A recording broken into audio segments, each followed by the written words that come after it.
Chapter 2, Number of the Stars. Who is the man who rides past?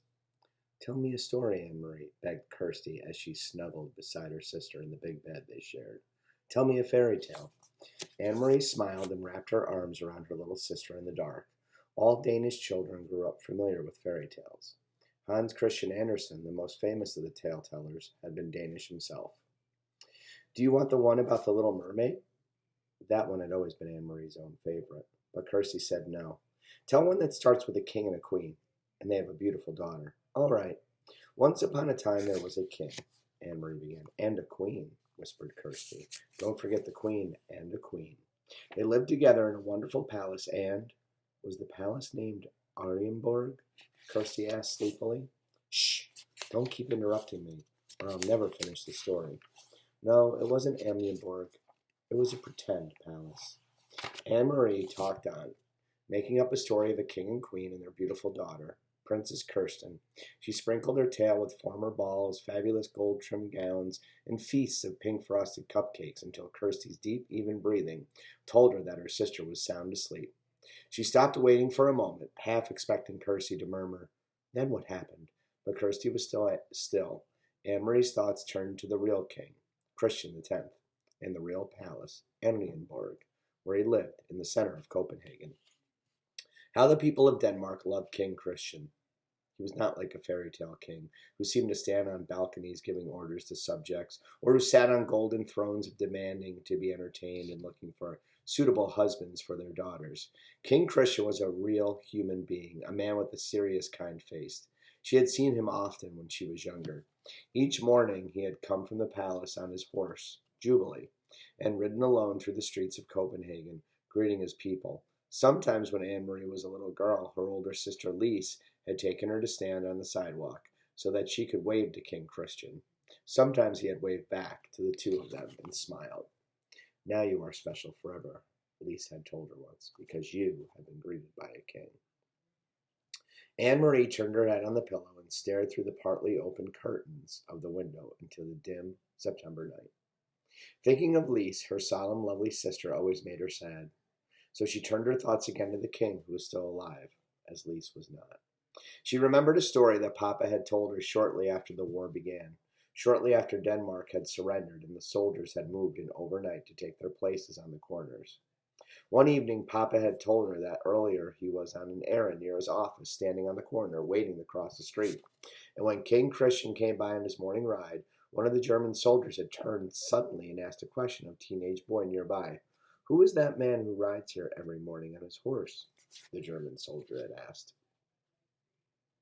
Papa, Papa said. He had smiled to himself, amused that the German soldier did not know.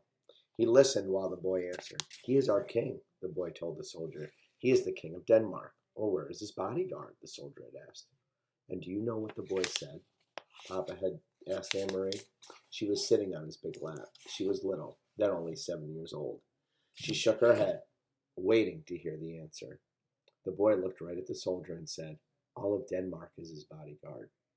Anne-Marie had shivered. It sounded like a very brave answer. Is it true, Papa? She asked. What the boy said? Papa thought for a moment. He always considered questions very carefully before he answered them. Yes, he said at last, it is true. Any Danish citizen would die for King Christian to protect him. You too, Papa? Yes. And Mama? Mama too? Anne-Marie shivered again. Then I would too, Papa, if I had to. They sat silently for a moment. From across the room, Mama watched them, Anne-Marie and Papa, and she smiled. Mama had been crocheting that evening 3 years ago, the lacy edging of a pillowcase, part of Lisa's trousseau. Her fingers moved rapidly, turning the thin white thread into an intricate, narrow border. Lise was a grown-up girl of 18 then, and she was about to be married to Peter Nielsen. When Lise and Peter married, Mama said, Anne-Marie and Kirsty would have a brother for the very first time. Papa, Anne-Marie had said finally into the silence, sometimes I wonder why the king wasn't able to protect us. Why didn't he fight the Nazis so that they wouldn't come to Denmark with their guns? Papa sighed. We are such a tiny country, he said, and they are such an enormous enemy. Our king was wise. He knew how few soldiers Denmark had. He knew that many, many Danish people would die if we fought. In Norway they fought, Anne-Marie pointed out. Papa nodded. Yes, they fought very fiercely in Norway. They had those huge mountains for the Norwegian soldiers to hide in. Even so, Norway was crushed. In her mind, Anne Marie had pictured Norway as she remembered it from the map at school, up above Denmark. Norway was pink on the school map, and she imagined the pink strip of Norway crushed by a fist. Are there German soldiers in Norway now, the same as here? Yes, Papa had said. In Holland, too? Mama added from across the room. In Belgium and France? But not in Sweden, Anne Marie announced, proud that she knew so much about the world. Sweden was blue on the map, and she had seen Sweden even though she had never been there.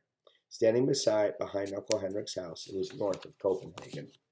She had looked across the water, the part of the North Sea that was called the Kattegat, to the land on the other side. That is Sweden you are seeing, my Uncle Henrik would tell me. You are looking across to another country. That's true, Papa had said. Sweden is still free.